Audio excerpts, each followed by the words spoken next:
बाहर बारिश हो रही होती है और काजल अपनी भाभी का गृह प्रवेश करवाने के लिए आरती की थाल सजा रही होती है।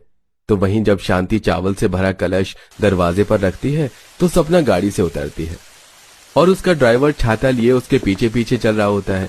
ये सब देख दरवाजे पर खड़ी दादी सास आशा मुंह बनाते हुए बोलती है, इस गरीब घर में अमीर घर की लड़की लेकर आए हैं, टिक भी नहीं पाएगी। ये 10 नखरे होंगे इसके। माँ जी और कर भी क्या सकते थे, दोनों एक दूसरे को पसंद करते थे। अब शांति अपने बेटे बहू का गृह प्रवेश करवाती है और बहू को उसके कमरे तक ले जाती है।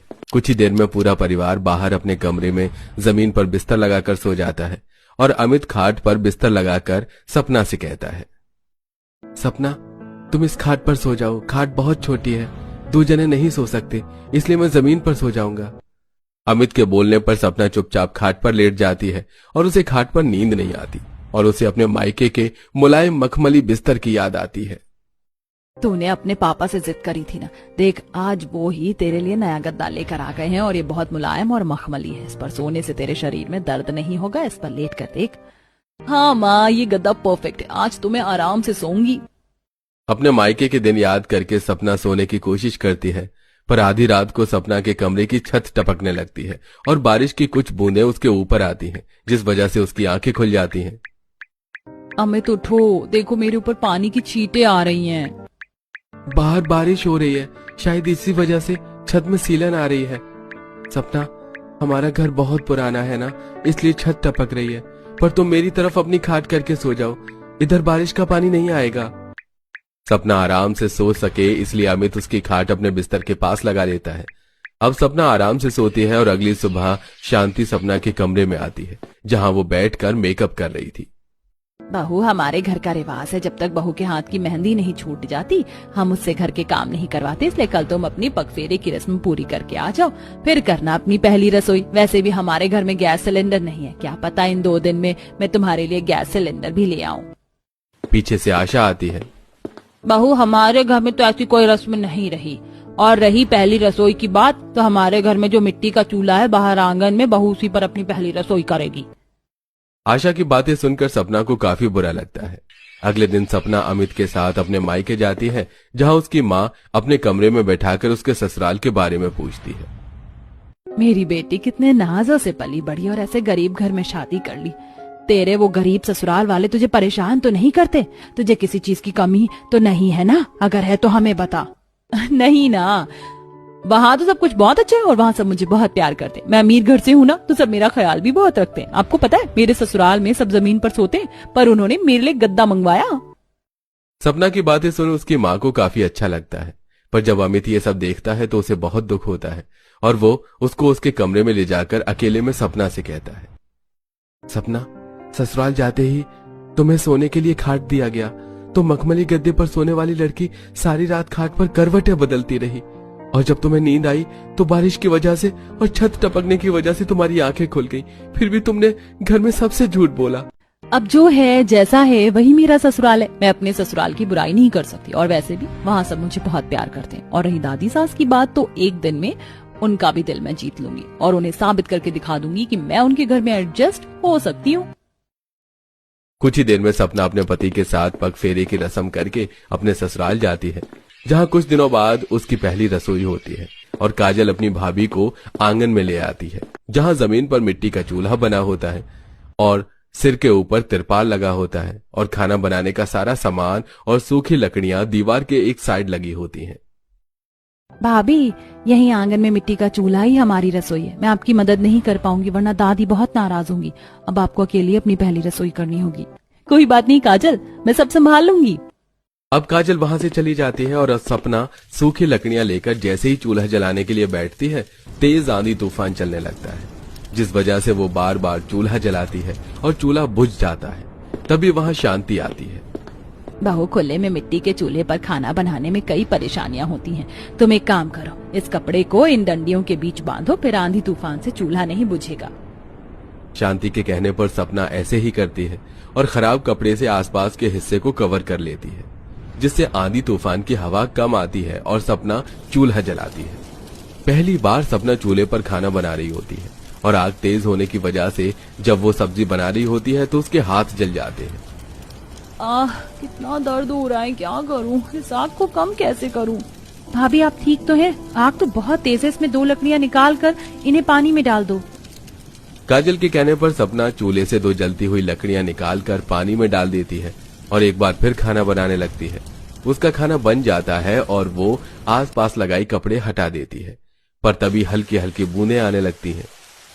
अच्छा हुआ जो बारिश आने से पहले मैंने खाना बना लिया। बूंदाबांदी हो रही है, मैं एक एक करके सारा खाना घर में ले जाती हूँ, इससे पहले कि बारिश की वजह से मेरा खाना खराब हो। सपना सारा खाना एक एक करके अंदर घर में ले जाती है, पर क्योंकि रोटी खुले में होती है इसलिए ऊपर की 2 रोटी गीली हो जाती है। पर सपना ऊपर की वो रोटियां हटा देती है। कुछ देर में जब पूरा परिवार खाने को बैठता है तो वो सभी सपना की तारीफ करते हैं। भाभी आपकी पहली ही रसोई में इतनी तेज आंधी तूफान चली, बारिश हुई, पर फिर भी आपने खाना बहुत अच्छा बनाया है।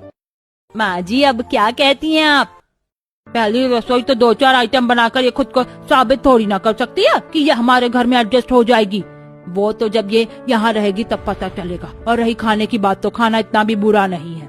मैंने सोचा नहीं था अमीर घर की लड़की हम जैसे गरीब घर में इतनी परेशानियों का सामना करके अपनी पहली रसोई भी कर पाएगी, वो भी मिट्टी के चूल्हे पर। आशा मनी मन सपना की तारीफ करती है, पर किसी के सामने जाहिर नहीं होने देती।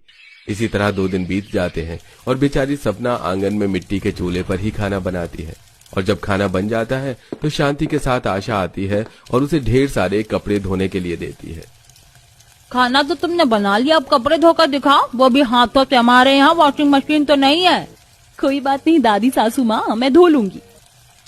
मुझे कपड़े धोने नहीं आते, कैसे करूंगी मैं? इतना कहकर सपना कपड़े उठाती है और नलके पर लेकर जाती है। पसीना धूप से परेशान वो नलका चलाती है और फिर हाथों से रगड़ कर कपड़े धोती है। और ये सब आशा छुप कर देखती है। जैसे जैसे कपड़े धोकर सुखाकर वो अंदर जाती है, फिर तेज हवा चलती है और कपड़े गंदे हो जाते हैं। अब सपना बेचारी उन्हें फिर धोती है। जहां सपना परेशान थी वहीं आशा उसकी लगन देखकर खुश थी और आखिरकार उसके कपड़े सूख जाते हैं। इसी तरह कुछ दिन बीत जाते हैं और अब रसोई के साथ साथ सपना को घर की बाकी जिम्मेदारियां भी दी जाती हैं। सास उसे 1000 रुपए पकड़ाती है और खाट पर बैठी दादी सास उसे 1000 रुपए में ही महीने भर का राशन लाने को कहती है। तो सपना 1000 रुपए और थैला लेकर राशन की दुकान पर जाती है और 1000 रुपए में महीने भर का राशन लाती है। देखिए दादी सासू माँ, मैं सारा राशन ले आई और ये 50 रुपए भी बच गए। मैं सस्ता और अच्छा सामान लाई हूँ, देख लीजिए। इतना कहकर सपना कमरे में चली जाती है और दोनों सास मिलकर सामान देखती हैं। जहां शांति खुश होती है वहीं दादी सास हैरान हो जाती है। वहीं कमरे के दरवाजे से ये सब सपना देखती है और मन में कहती है, भला हो उस औरत का जिसने मेरी मदद की। अब तो दादी सासू माँ मुझे अपना लेंगी। बारिश में मिट्टी के चूल्हे पर पहली रसोई, फिर ढेर सारे कपड़े धोकर और 1000 रुपए में राशन लाकर सपना ने दादी सास को थोड़ा बहुत तो इम्प्रेस कर लिया था। पर अभी तक उन्होंने सपना को अपनाया नहीं था, इसलिए वो कोशिश करती रहती है और बारिश से लड़कर मिट्टी के चूल्हे पर खाना बनाती रहती।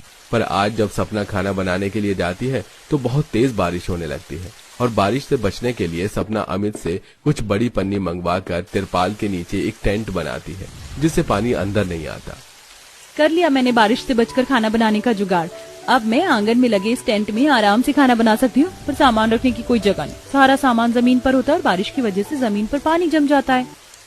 जमीन पर जमा पानी देख सपना खड़े होकर आसपास देखती है और उसकी नजर 2 खराब लोहे की टेबल पर पड़ती है जो उसके एक पड़ोसन के घर के बाहर होती है। अमित जी, आप उन आंटी से उनके वो खराब टेबल मांग लीजिए ना, मेरे बहुत काम आएंगे। पर आखिर वो खराब टेबल तुम्हारे किस काम का? पर कोई बात नहीं, मैं अभी मांग कर लाता हूँ। अमित बारिश में भीगता हुआ बाहर जाता है और पड़ोसन से उसका खराब टेबल लेकर आता है। जहां सपना उस खराब टेबल को अपने टेंट के अंदर ले जाती है, उसको मिट्टी से लीपती है और फिर उसे सुखाकर उसके ऊपर चूल्हा रखती है और फिर पानी साफ कर आराम से खड़ी होकर खाना बनाती है और बना हुआ खाना दूसरी टेबल के ऊपर रखती है। जिसके बाद वो अच्छे से अपने टेंट किचन को सजाती है ताकि वो बारिश की वजह से खराब ना हो। कुछ देर में जब पूरा परिवार खाने को बैठता है तो अमित सपना की तारीफ करते हुए कहता है, सपना, जैसे तुम मेरे घर में इतनी परेशानी का सामना कर रही हो, वैसे ही कुछ परेशानियों का सामना करके मैंने भी एक अच्छी नौकरी तलाश ली है। अब एक एक करके घर में वो सारी चीज आएंगी जिसकी तुम्हें जरूरत है।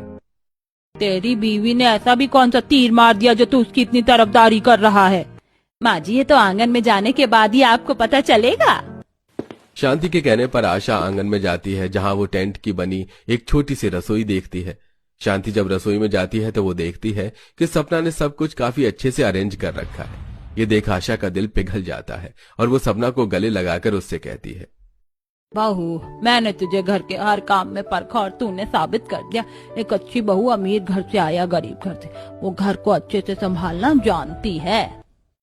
इस तरह सपना आशा का दिल जीत लेती है, जिसके बाद एक पक्की रसोई बनवाई जाती है और इस तरह एक एक करके घर में गैस, चूल्हा, बेड, गद्दा जैसी जरूरत की चीज आने लगती हैं।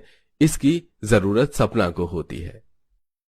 अमीर रवि अपने परिवार के साथ घर के बाहर खड़े होकर बारिश से घर को बचाने के लिए पन्नी से घर कवर करवा रहा होता है, तो वहीं गरीब अंजलि किसी काम की वजह से घर से बाहर आती है, जिसे देख आरती उससे कहती है, बहुत जल्द बारिश का महीना शुरू हो जाएगा। हमने तो अपने घर को कवर करवा दिया, तुम भी अपने घर की मरम्मत करवा लो, वरना पिछली बार की तरह परेशान हो जाओगे। ठीक है। इतना बोल अंजलि घर में चली जाती है। अमीर परिवार एक बार फिर अपने काम में बिजी हो जाते हैं। देखते ही देखते पूरा दिन बीत जाता है और विनीत जब रात को सब्जियां बेचकर घर आता है तो अंजलि विनीत से कहती है, विनोद, देखो ना, हमारी पड़ोसन ने अपने घर में पन्नी लगवा ली है ताकि बारिश से उसके घर में सीलन ना आए और उनके घर की सफेदी खराब ना हो। हम भी इस बार अपने छत की मरम्मत करवा लेते हैं, वरना पिछली बार की तरह परेशानी होगी। बच्चों के साथ बेड पर बैठी सुमित्रा कहती है, हाँ बेटा, एक बार छत की मरम्मत करवा लेंगे तो कुछ सालों का छुटकारा मिल जाएगा। कोशिश कर रहा हूँ, बहुत जल्द छत की मरम्मत करवा लूंगा। अमीर के पास इतना पैसा है कि वो बरसात आने से पहले ही बरसात से बचने की सारी तैयारी कर लेता है, पर गरीब इतना गरीब होता है कि सोचते सोचते बरसात का मौसम आ जाता है और वो कुछ नहीं कर पाते। फिर एक दिन अमीर परिवार जब घर में टीवी देख रहा होता है तो अचानक से बारिश शुरू हो जाती है और राजू भाग के खिड़की से बारिश को देखने लगता है। पापा देखो ना, बाहर कितनी अच्छी बारिश हो रही है, मुझे भी बारिश में नहाना है। आरती, देखो ना, बच्चे नहाने की कितनी जिद कर रहे हैं। मैं उन्हें छत पर ले जाता हूँ, जब तक तुम बारिश में गर्मा गर्म पकौड़े बना लो। इतना बोलकर रवि अपने बच्चों के साथ छत पर बारिश में नहाने जाता है और खूब एंजॉय करता है। तो वहीं रसोई में खड़ी होकर आरती खिड़की से बारिश का मजा लिए उनके लिए पकौड़े बनाती है।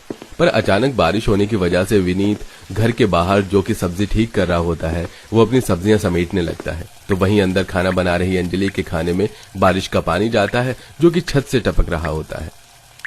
गोलू, पिंकी, जल्दी से भगोना लेकर चूल्हे के पास खड़े हो जाओ, वरना आज खाना नहीं खा पाओगे।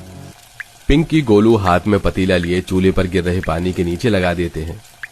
माँ, हमें भी बाहर नहाना था क्या? जब तक खाना नहीं बन जाएगा हमें ऐसे ही भगोना लेकर खड़े रहना पड़ेगा। हाँ बेटा, बस थोड़ी देर की बात है, खाना बनने ही वाला है। सुनिए जी, देखिए छत टपक रही है, कुछ कीजिए ना। देख ले कैसे तेरे बीवी बच्चे इस बारिश में मेहनत कर रहे हैं। मैंने तुझे पहले ही कहा था बारिश आने वाली है, छत ठीक करवा ले, पर तू किसी की सुनता कहाँ है। अपनी माँ और बच्चे की बातें सुनकर विनीत बाहर से कुछ घास लेकर आता है और उन घास को लेकर छत पर सीढ़ियां लगाकर जाता है और थोड़ी थोड़ी दूर पर उन घास को लगाने लगता है। ये सब कुछ छत पर बारिश में नहा रहा रवि देख लेता है। भाई साहब, अगर कोई मदद चाहिए तो बताओ, मैं आपकी मदद कर देता हूँ। अरे नहीं, मदद की जरूरत नहीं है, बस थोड़ा सा पानी है जो टपक रहा था, अब हो गया ठीक। विनोद रवि की मदद लेने से साफ साफ मना कर देता है। कुछ देर में विनोद अपने बच्चों के साथ छत पर नहाकर नीचे जाता है और तभी सभी गर्मा गर्म पकौड़े खाते हैं। तो वहीं थोड़े से पकौड़े बर्तन में लेकर छाता लिए आरती अंजलि के घर जाती है, जहां वो देखती है कि अंजलि के बच्चे पतीला लेकर खड़े हैं, क्योंकि घास लगाने के बाद भी पानी टपकना बंद नहीं हुआ था। अंजलि, मैंने तुम्हें पहले ही कहा था बारिश आने वाली है, छत की मरम्मत करवा लो। देखो मासूम बच्चे कैसे पतीला लेकर खड़े। अगर हमारी कोई मदद चाहिए तो हम तुम्हारी मदद करने को तैयार हैं। हमने छत ठीक करवाई थी, पता नहीं ये फिर से कैसे लीक होने लगी। एक बार फिर अंजलि आरती की मदद लेने से साफ मना कर देती है। इसी तरह कुछ दिन बीत जाते हैं और एक रात तेज आंधी तूफान चल रहा होता है। गरीब परिवार अपने घर में आराम से बिस्तर लगाकर सो रहा था, तो वहीं अमीर परिवार सोने की तैयारी कर रहा होता है। तभी अचानक से तेज बारिश होने लगती है। अरे बहू रवि, देखो बाहर कितनी तेज बारिश हो रही, कितना अच्छा लग रहा है रात का मौसम। सुनिए जी, बच्चे तो सो गए हैं, मैं अभी गर्मा गर्म चाय बना कर लाती हूँ और कुछ देर हम पकौड़े के साथ बारिश के मजे लेते हैं। इतना बोलकर आरती रसोई में जाती है और चाय पकौड़े बनाने लगती है। तो वहीं गरीब परिवार जब सो रहा होता है तो सुमित्रा के शरीर पर कुछ बूंदें टपकती हैं और उसकी आंख खुल जाती है। तो वो देखती है कि उसके घर की छत टपक